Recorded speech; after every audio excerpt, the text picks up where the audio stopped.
حضرت عائشہ صدیقہ رضی اللہ تعالیٰ عنہ فرماتی ہیں ایک عورت تھی اور اسے نبی پاک صلی اللہ تعالیٰ علیہ وسلم نے وہ کلمہ پڑھ کے مسلمان ہوئی، مدینہ طیبہ آ گئی تو حضور نے مسجد نبوی شریف میں اس کے لیے مکان،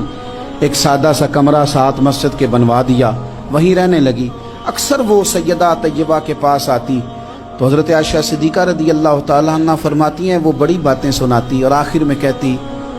وہ ہار والا دن بھی بڑا عجیب دن تھا اور میرے رب کی قدرتوں کا دن تھا، وہ بھی بڑا عجیب دن تھا۔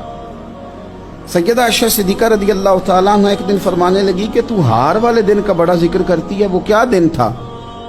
تو خاتون کہنے لگی اماں جی وہ دن تھا جب میرے رب پر بھروسہ اور مضبوط ہو گیا، جس دن میرا اپنے رب پر توکل اور بڑھا، میرے ایمان میں یقین میں اور پختگی آئی۔ کہنے لگی میں ایک گھر کی کنیز تھی، نوکرانی تھی، اس گھر میں ایک بچی تھی جس کے پاس سونے چاندی ہیرے جواہرات کا ہار تھا۔ اس زمانے میں چمڑے کے اوپر لوگ ہیرے جواہرات لگاتے تھے، کئی دفعہ سرخ رنگ کے چمڑے پہ لگائے جاتے تھے، وہ بچی پہنتی تھی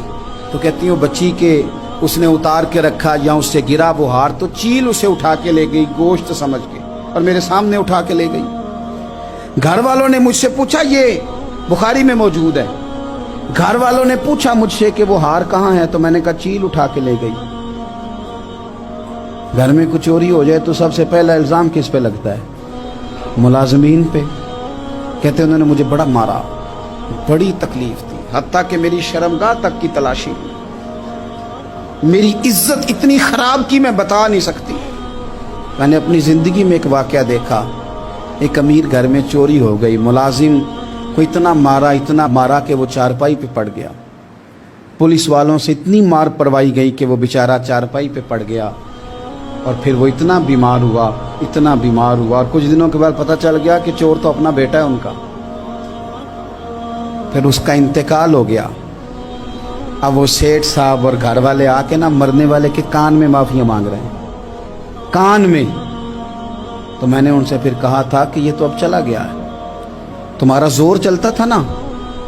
تو تم نے قانون خریدا اور تم نے اسے جتنا ہو سکا تم نے اسے مار پڑوائی،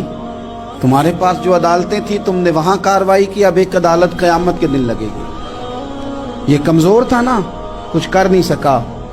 میرے نبی پاک صلی اللہ علیہ وسلم نے فرمایا سن لو، اگر سینگ والی بکری نے بغیر سینگ والی بکری کو تکلیف دی ہوگی نا تو قیامت کے دن اسے بھی بدلہ دینا پڑے گا کہ تیرے پاس سینگ تھے اور تو نے اسے مارا تھا۔ وہ خاتون عرض کرتی ہے سیدہ عائشہ کی خدمت میں کہ مجھے بڑا مارا، مجھے تکلیف دی، میں کہہ رہی تھی کہ میرے سامنے چیل لے گئی ہے پر وہ نہیں مان رہے تھے، اماں جی انہوں نے مجھے بڑا مارا۔ حضرت عائشہ صدیقہ کہتی ہیں پھر کیا ہوا؟ کہنے لگی اماں جی جب کوئی میرا مددگار نہ رہا، مجھے تکلیف دے رہے تھے، رسوا کر رہے تھے، تو میں نے اپنے رب سے مدد چاہی، میرے رب کی طرف میں نے توجہ کی، میں نے کہا مالک اب تو ہی میرا مددگار ہے۔ کہتی ہے وہ مجھے مار رہے تھے تو وہ چیل جو ہار لے گئی تھی وہی لے کے واپس آ گئی اور ہمارے سروں کے قریب لا کے اس نے جب اس ہار کو پھینکا وہ مجھے چھوڑ کے سائیڈ پہ ہوئے، وہ میری بے گناہی جان گئے، لیکن آپ کو بتاؤں اس دن سے میرا اپنے رب پر یقین اور بڑھ گیا۔